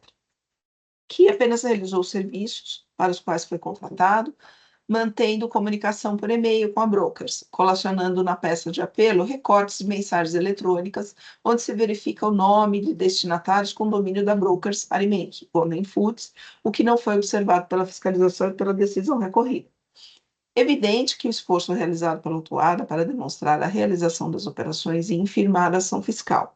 A recorrente trouxe elementos importantes para o deslinde do feito, sem dúvida. O relato fiscal de folhas 9 informa que a autuada foi notificada a demonstrar as operações e constatou o seguinte, consolidando as informações em demonstrativos. Aí trago aqui o que os demonstrativos, né? Um resumo dos demonstrativos.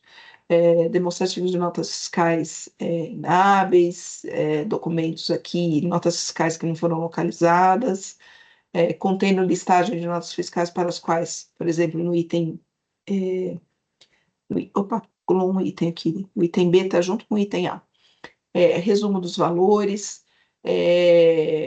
uma listagem de notas fiscais para as quais o contribuinte autuado declarou não ter encontrado o documento necessário para atendimento da notificação fiscal, enfim, tem aqui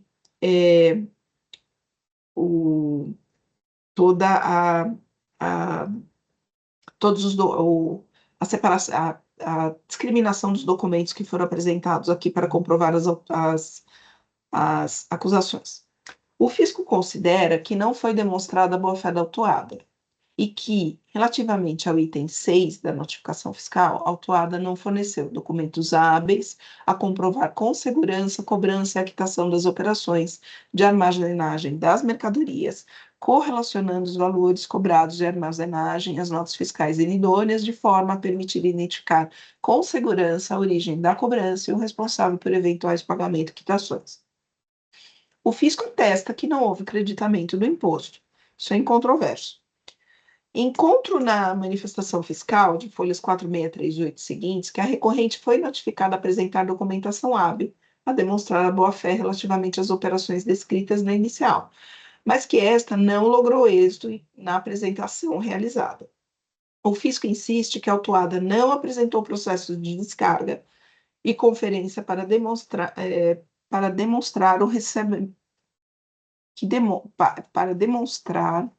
o recebimento e manuseio das mercadorias consignadas nas notas fiscais inidôneas.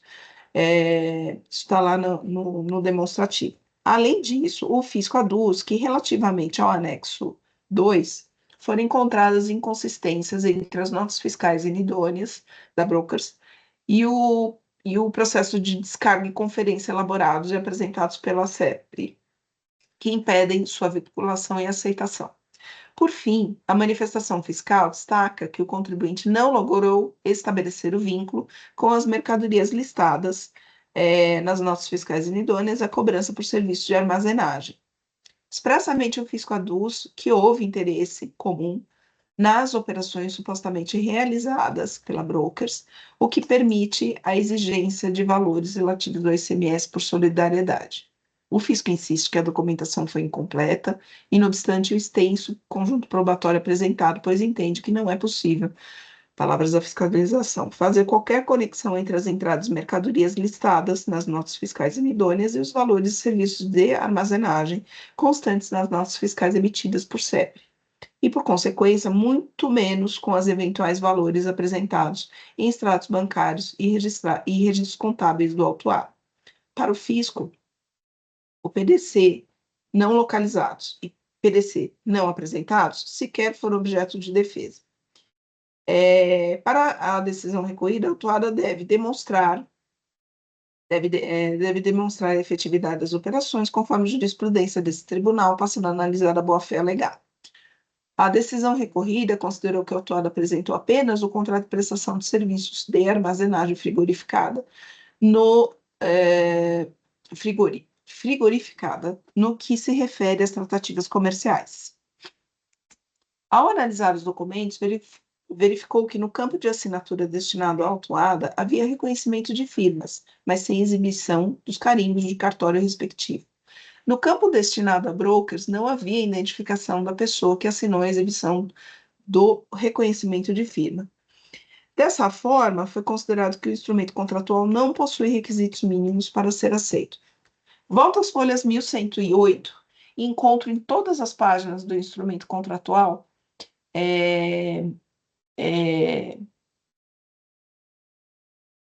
acho que está faltando para o instrumento contratual. 4, desculpa, são 4. 4 assinaturas aqui. As folhas 1116, as assinaturas da broker CEPRI e testemunha Marcelo Paixão, são os que assinam o contrato. Chama a atenção que o referido instrumento contratual tenha sido juntado novamente com a interposição do recurso ordinário sem o complemento, selos do tabelião, para sanar qualquer dúvida para a validação do contrato. O contrato ele foi juntado lá com a defesa, depois ele foi juntado novamente com o recurso ordinário, e essa questão da falta dos carimbos do tabelião não foi suprido, não aparece. Ela tem até os carimbos de identificação, mas não tem os selos, que seria o complemento aqui, ou pelo menos que daria maior solidez aqui ao reconhecimento de firma desses documentos. Comparar as assinaturas do referido contrato com outros documentos extraídos de ações judiciais não tem o mesmo peso probatório que a apresentação de documento completo com os selos do tabelião. O que o contribuinte fez, aqui abrindo parênteses, como ele trouxe outras peças de processos, ele tentou traçar essa comparação das assinaturas, que elas seriam as mesmas, do representante legal da empresa Brokers. Bom, mas eu entendo que não é tarefa desse órgão administrativo conferir as assinaturas, embora, é bom que se diga, é uma tentativa louvável da autuada para a demonstração da veracidade do documento.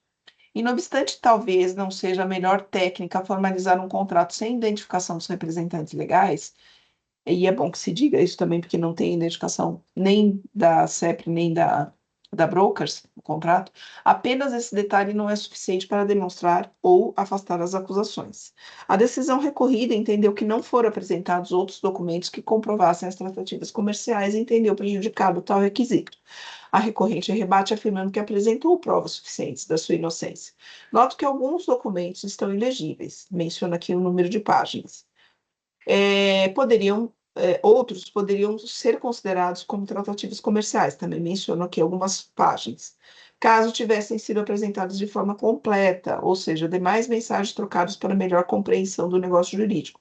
Tem algumas mensagens de e-mails ali que acabou faltando a sequência da conversa, então, das tratativas, então, me parece que ficou um pouco duvidoso aqui essa prova. Com tais considerações, dá sentido ao olhar do julgador da primeira instância quando afastou os documentos, inexistindo, portanto, qualquer contradição no julgado. Quanto ao transporte das mercadorias, a recorrente insiste que ficou a cargo da emitente dos documentos fiscais e que seu trabalho foi apenas de armazenamento. Os formulários apresentados denotam uma organização da recorrente, o que se espera de uma empresa que desenvolve atividade de armazenamento de mercadorias. No entanto, tais elementos, de forma isolada, não comprovam a sua boa-fé.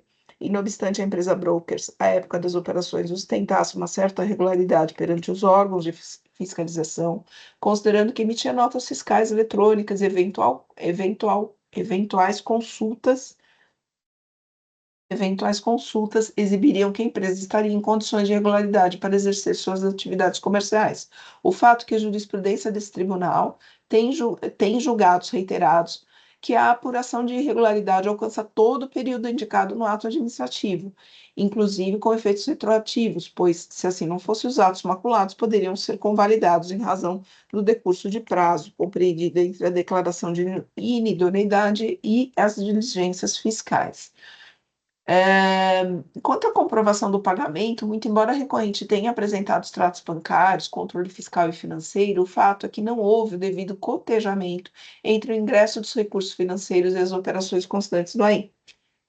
Embora o ônus da prova seja do fisco, o fato é que o contribuinte deve apresentar a defesa de seus interesses, combatendo a AIM com o objetivo de lidir a ação fiscal.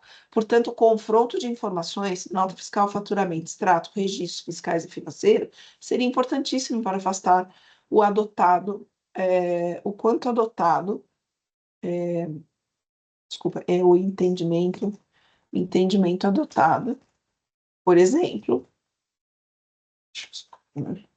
entendimento adotado, por exemplo, o fundamento da decisão recorrida de ausência de provas, especialmente quando a própria atuada diz ter procedido a demonstração por amostragem. Ela fala isso, que ela fez apresentou um dos elementos de prova, é uma apresentação, é um comparativo por amostragem. Vale salientar que o imposto é exigido por solidariedade, aqui eu dou o fundamento para que seja aqui mantido a solidariedade, então que está lá, que tem base no artigo 184, que é incontroverso o recebimento de mercadoria sem que a recorrente demonstrasse a boa-fé, portanto, o fundamento adotado pela decisão recorrida para a manutenção com base no artigo 121 do CTN é absolutamente plausível, que a multa aplicada está em consonância com a legislação válida e vigente, que não há argumentos para afastá-la, que não é o caso de relevação ou redução de multa, tendo em vista que a autuada não demonstrou qualquer permissão legal ou preenchimento de eventuais requisitos para sua concessão, que a empresa tem um capital social de valor elevado e, de acordo com a fiscalização, possui ao menos 6 autos de infração lavrados, motivos suficientes para afastar a pretensão de redução de multa, e quanto à taxa Selic, é aplicável, no caso, a súmula 10. Então, por todo exposto, eu conheço do recurso ordinário para, no mérito, dar parcial procedência para aplicar o previsto na súmula 10 deste tribunal, como voto. Senhores, enquanto eu colo aqui novamente com as correções do voto, representação. Parabéns, doutora Isabel, pelo voto, que analisou bastante aí todas as provas, né, que são muito frágeis aí do contribuinte. Eu estou de acordo, não tenho nada a acrescentar. É muito bom seu voto aí, acho que explorou bem tudo que ele encartou aí, não tem como manter mesmo. Obrigada, representação. Palavra aberta, doutora Maria Helena, em discussão, doutora Maria Helena, doutor Leandro, doutor Sérgio. Eu também concordo com o teu voto, muito preciso, parabenizo. E é isso aí, né? Aqui não é o foro para saber se o documento é falso ou não, né? Isso aí não é para comparar a assinatura, tudo, isso aí não cabe a gente, né? Eu te acompanho, sim. Obrigada, doutora. Doutora Isabel, acompanho o seu voto. Realmente, seu voto está muito bem fundamentado. E quanto à questão probatória, de fato, ele traz realmente outras documentações para tentar demonstrar realmente que seria assinatura. Mas concordo com a doutora Maria Helena, não nos cabe realmente fazer esse tipo de análise, até nos faltam competência técnica para tanto, né? E que pese que eventualmente possamos achar parecido ou não, me parece que não é o fórum adequado para fazer esse tipo de comparação. Acompanho o seu voto, então, doutora Isabel. Perfeito, doutor, muito obrigada. Também gostaria de parabenizar a doutora Isabel pelo voto, né? Doutor, Do o som está longe? Vou tentar. Agora, melhorou? Bom, agora sim. Chegar mais perto aqui do microfone. Parabenizar a doutora Isabel pelo voto, analisou profundamente aqui as provas apresentadas e não tenho nada a acrescentar. Muito obrigada, doutor. Parcialmente provido. Então, ele é parcialmente provido pela Selic. Aplicação da taxa Selic. Então, vamos lá. Então, eu vou encerrar debates.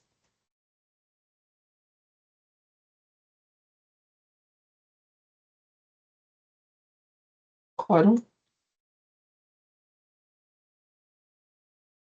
Doutor, eu vou pedir só um momentinho, que o meu sistema saiu. Claro. Tentei retornar e ele está dando tela amarela. Eu vou entrar novamente aqui, ok? É sério, claro.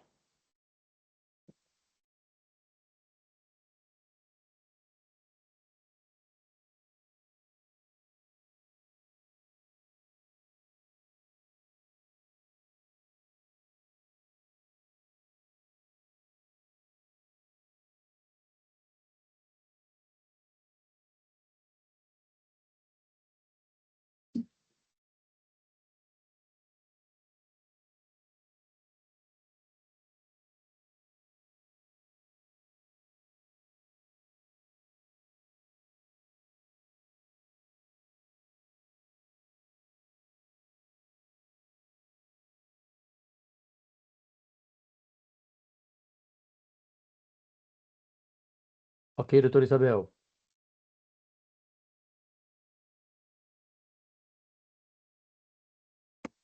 Então, vamos lá. Em votação.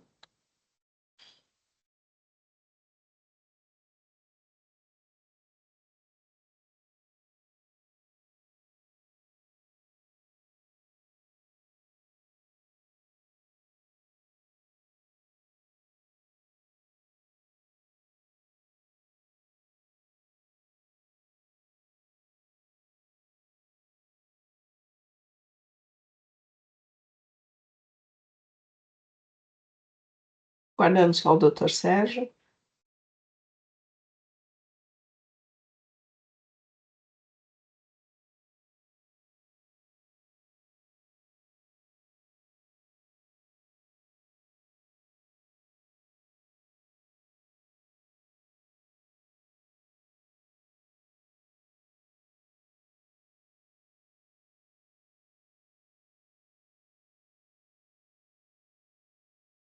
Muito bem. Então, o processo 41.46.894, o recurso ordinário foi conhecido e parcialmente provido para aplicação da taxa Selic. Esse é o resultado do doutor Luiz Felipe, que está acompanhando. Encerrar a votação, encerrar o julgamento. Muito bem. Bom, não temos presentes ou inscritos para o processo 40.85.351, Electro, processo de relatoria da doutora Maria Helena, é um recurso ordinário. Doutora Maria Helena, Posso falar? pode. Então, esse processo aqui é um processo antigo que está indo, voltando, mas não tem jeito, eu vou pedir a conversão de novo, porque não tem como a gente julgar. O que que é? É uma infração apenas, é falta de pagamento de CMS no período de janeiro de 2012 a dezembro de 2015, por emissão de notas fiscais de conta de energia elétrica,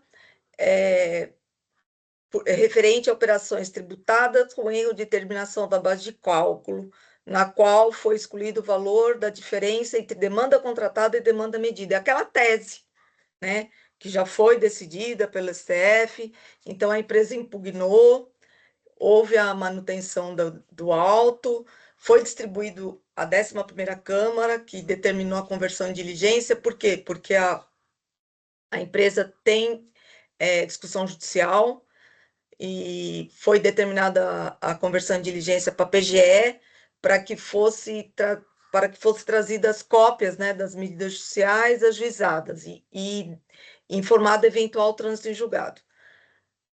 Foi feita a diligência, aí foi novamente distribuído, dessa vez a quarta Câmara, que pediu a conversão novamente em diligências, porque foi verificada a existência de mais 2 processos de interesse da recorrente. Aí foi feita a diligência. Nessa última diligência, tem um parecer da representação fiscal, requerendo nova diligência, opinando também por nova diligência, e a manifestação da recorrente, juntando várias cópias, inclusive de decisão do STF, pedindo provimento do recurso, porque a matéria já está definitivamente julgada. O ponto não dá para a gente saber efetivamente o que foi julgado nessas ações que a recorrente ou tem interesse ou fez parte. Por quê? Porque é um mandado de segurança coletivo, que foi impetrado pelo Sindenergia. A recorrente fala que ela é associada, mas não tem prova que é associada. E nesse processo teve a decisão transitada em julgado favorável. Realmente, o judiciário já se manifestou sobre esse assunto. Só que existem, no caso específico da recorrente, ações sobre a matéria. Então, não dá para a gente saber o que em relação à recorrente foi decidido. Então, o meu voto é para nova diligência. Para quê? Porque nenhuma das diligências anteriores foram efetivamente cumpridas. Então, qual que é o meu voto? Para que seja convertido em diligência, para que a recorrente comprove, ela traga prova de que ela é filiada ao referido sindicato, né? Então, ela tem direito aos efeitos, né? Os efeitos da decisão proferida no mandado de segurança coletivo, que foi impetrado pelo Sindenergia, se alcança, né? Se alcança ou não. E ainda, se tem ou não decisão, medida judicial contra este auto de infração. E se já houve trânsito julgado ou não. Por sua vez, em relação ao PGE, como tinha sido determinado pela quarta Câmara, que ela traga cópia da petição inicial e das decisões proferidas nos mandados de segurança também citados, porque são várias ações sobre o mesmo assunto. Então, eu acho que a gente não tem como julgar. A despeito do STF já ter se manifestado sobre a tese já ter sido pacificada no judiciário, não dá para saber como se aplica em relação à recorrente, né? Então, se houve renúncia na esfera administrativa, se o MS da Sindenergia é aplicável ou não. Então, por conta disso, eu voto pela conversão em diligência nos termos acima, concedendo prazo de 15 dias para a recorrente, né, para ela juntar. E após juntados os documentos pela recorrente e pela PGE, que seja aberta a vista a representação fiscal para manifestação. O meu voto é esse. Eu não registrei, porque eu não sei se todo mundo vai concordar dos termos com a redação que eu coloquei aqui. Então, só para não ter que abrir e fechar de novo. E após, retorne os autos para julgamento. O meu voto é esse, senhora presidente. Cumprimento, doutora Maria Helena, pela análise. A doutora buscou aí um olhar mais cuidadoso, né? Quer se cercar aí de toda a segurança para não proceder a um julgamento sem uma análise desses. Eu já passou esse E mandato. assim, é um julgamento que está indo e voltando, né? Mas por conta de que as diligências não são cumpridas. Eu acho que se já tivesse sido cumprida, já dava para julgar. Sim. Mas a gente está impedido. Ou se não, também não dá para julgar falando que houve renúncia, porque a gente não sabe o objeto das discussões, né? Sim. E a recorrente, ela juntou agora um monte de decisões, mas são decisões relativas à tese, não tem nada relacionado a ela. Então, Entendi. por conta disso. Bom, representação? Eu analisei esse processo e ia sugerir a diligência mesmo, porque ficou incompleto. Os caras eles não mandaram os documentos, não tem como. Dou toda a razão aí para a doutora Maria Helena, sou totalmente favorável. Não dá, uma lacuna muito grande, precisa ser preenchida. Não Agora, dá. você manda a diligência para o pessoal e acontece isso, né? Isso já aconteceu várias vezes, em várias diligências. Você sabe que a gente cobra essas pessoas, né? A própria representação fiscal. A gente vai, fala e continua acontecendo. E daí o processo vai ficar voltando, voltando, voltando, até eles mandarem tudo que precisa. Então, desleixo, né? Mas O tudo bem. ponto é, a gente pode julgar errado, né? Então, não É. dá. Pode Ah, julgar errado porque É. a matéria já está definida, né? Isso é Sim. fato. Mas precisa saber o que que ela brigou, porque dependendo do Aham, que teve, é renúncia à esfera administrativa. Aí ela tem que se virar lá no judiciário, né? sim. Perfeito. Em discussão, doutor Sérgio, doutor Leandro? Não, eu concordo com a doutora Maria Helena, realmente tem razão. De fato, é um ponto que precisa ser melhor esclarecido, né? Uhum. Para que o voto possa ser realmente mais adequado. Não concordo com as diligências, sim. Eu Perfeito. concordo. Também concordo, senhor. Infelizmente, o processo está se arrastando desde 2016. Haja vista que ele está na alçada antiga ainda, né? Tá, Petite. então, ele foi para duas câmaras, para a 11ª, depois foi para a 4ª, em gestões bem antigas mesmo. Então, Vamos ver se agora resolve. é. Doutora, pode registrar, então? Pode registrar, então? Pode. Então, tá bom.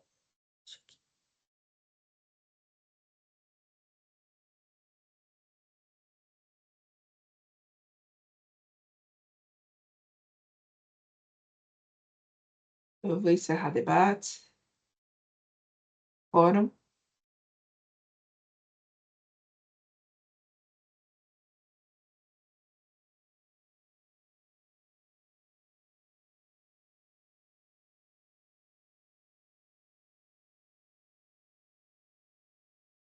Votação.